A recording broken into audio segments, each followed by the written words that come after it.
the number one reason that you have illegal immigration is because of employment magnet.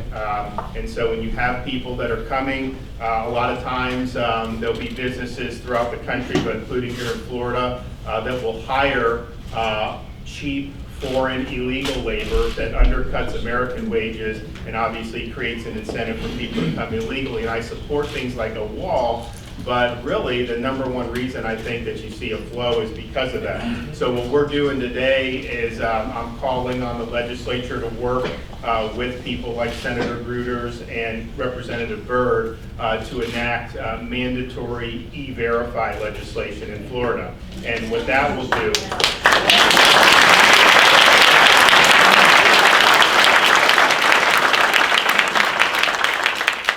all it does is it gives employers a way to verify that the people that they're hiring are actually eligible for employment. One of the things I noticed when we were talking about doing E-Verify is that we're really the only state, Florida, in the entire Southeast that doesn't use E-Verify. Texas uses it, Louisiana, Mississippi, Alabama, Georgia, South Carolina, North Carolina, Tennessee, they all have E-Verify requirements for employers. And so we're really the outlier on that. They're some of the states that we compete against.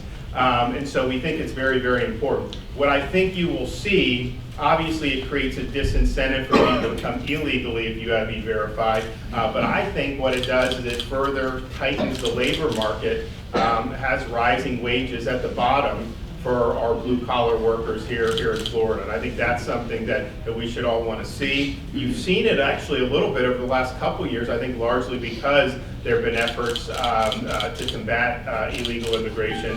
And so you haven't seen that in a long time where you had the people at the bottom actually seeing their wages go up. But I think that's something that's good. We need to stand for workers here in Florida first. And that's, I think, what E-Verify will do. It's interesting how this market for kind of cheap, illegal foreign labor works. Earlier this year in Jacksonville, the Department of Homeland Security actually busted an organized criminal enterprise whose purpose was to facilitate the flow of illegal labor into the state. So you had 2 illegal immigrants from Honduras. They were actually operating a sophisticated criminal enterprise involving shell companies and a fraudulent workers' compensation scheme to enable illegal aliens to work in construction in the state.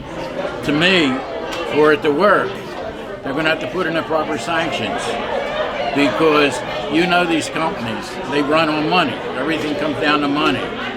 Now, if they're going to look at it and say, oh, if I'm going to get fined $100 for hiring an illegal, but by doing that, I'm going to make $500, then the law is not going to work. So what are you saying? The fines have to be?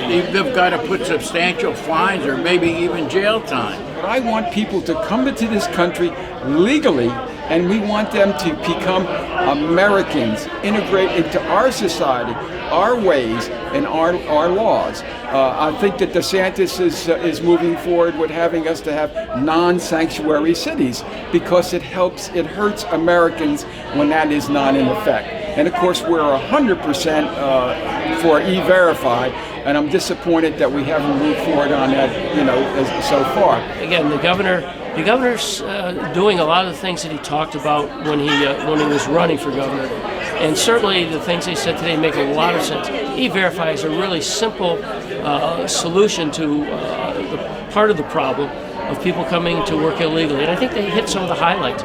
The fact that what it does is drive labor costs down. If you're competing, if you're a good, hardworking citizen and you're getting beat out of a job by somebody who's here illegally, shame on the employers that do that, and we need to do something about it. So I think it's a simple solution, and I think it will go a long way to help continue to make Florida not only a more prosperous state, but the people of the state more prosperous. And I think it also is very, very consistent with our need to recognize we favor legal immigration.